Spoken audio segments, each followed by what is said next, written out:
Lesson 7.2b, constant rate of change. We are going to look at something called rate of change, which says it's a rate that describes how one quantity changes in relation to another, and also a constant rate of change, which is the rate of change of a linear relationship. So we're going to look at two different things. I'm going to look at some of the examples that they give us, and then we'll do some of our own before I give you some to practice on your own.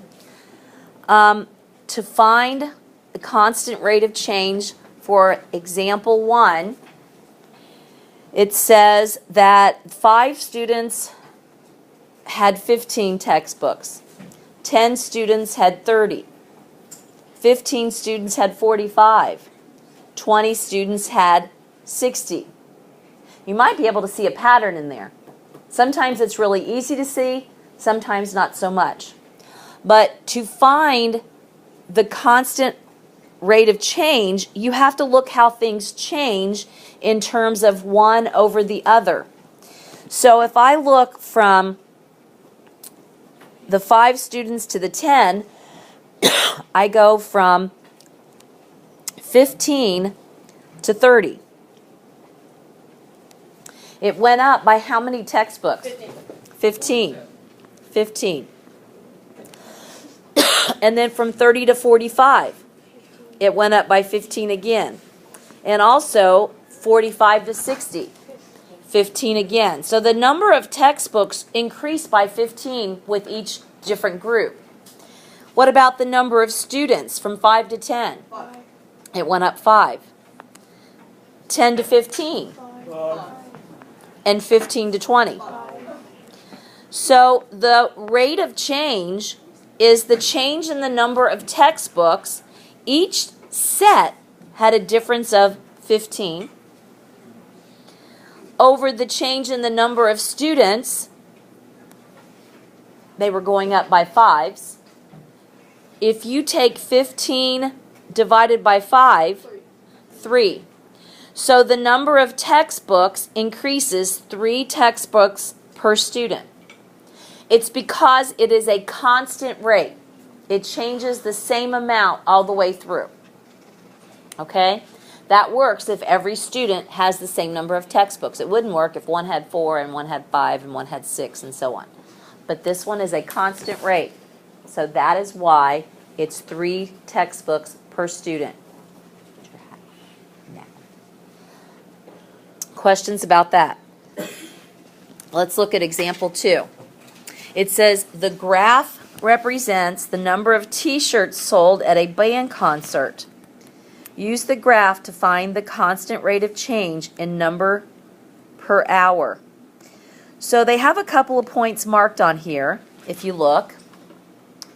And the points they have marked on here are right here at 8 p.m.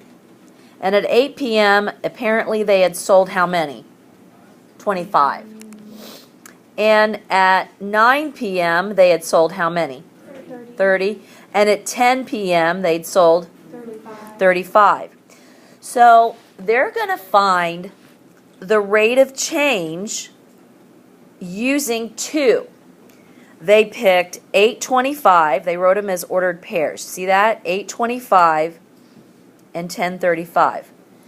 So first of all, they took the change in the number of shirts, 35 minus 25, and they got 10. So literally there was an actual change of 10 sold, 10 more sold. The change in the time went from 10 o'clock minus 8 o'clock. It was in 2 hours' time. So when you divide this, how many t-shirts were sold per hour? 5. So they do the change in one thing over the change in the other. I will tell you that if you're looking at a graph, I want you to write this down. It's really important. I want you to write the change in y, so the y-axis amount, over the change in the x-axis amount. So you've got to know the difference between your x-axis and y-axis. Do you know that part? You know the difference between x-axis and y-axis, right? X is your horizontal, y is your vertical. So it's the change in the y amount over the change in the x amount. Okay, let's look at these two examples and see if we can figure these out. So number one, the side length and the perimeter, it must be of a quadrilateral. They don't have that written there, but it's got to be what it is. So the perimeter, let's see how much it changes in from each category. So from 4 to 8, how much did it change? 4. 8 to 12, how much did it change? 12 to 16. Okay, let's look at the side length. From 1 to 2, how much did it go up? 1. 2 to 3. And 3 to 4. So the change is 4 over 1.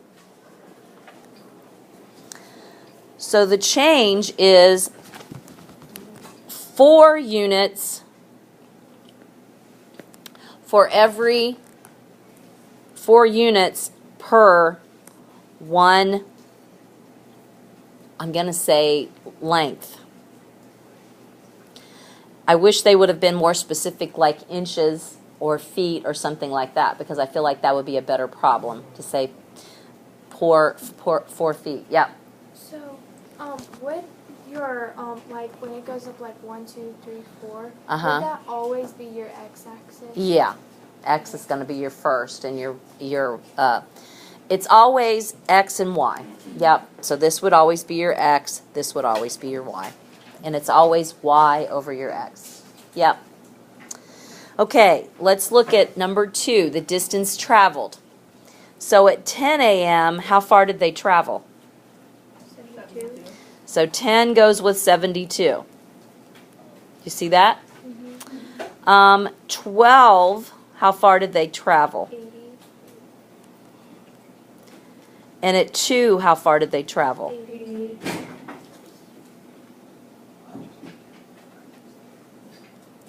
Okay, just for practical purposes, I'm going to use these first two. It'll make it much better.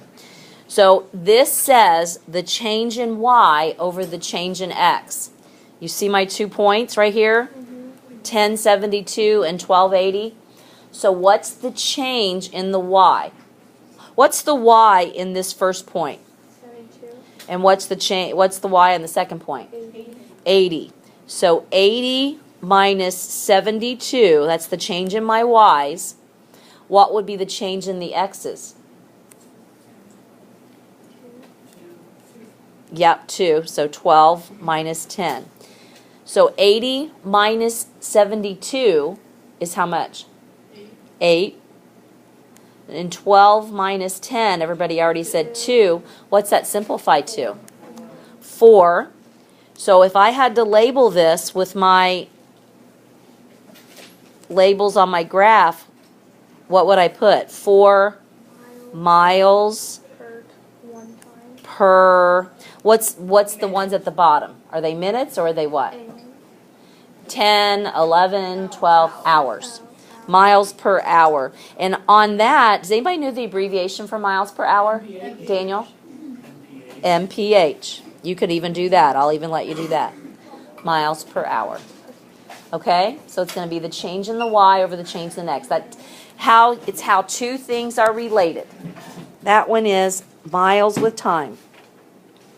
That's really slow, 4 miles an hour. That is terribly slow. Yeah, that's terribly slow. All right.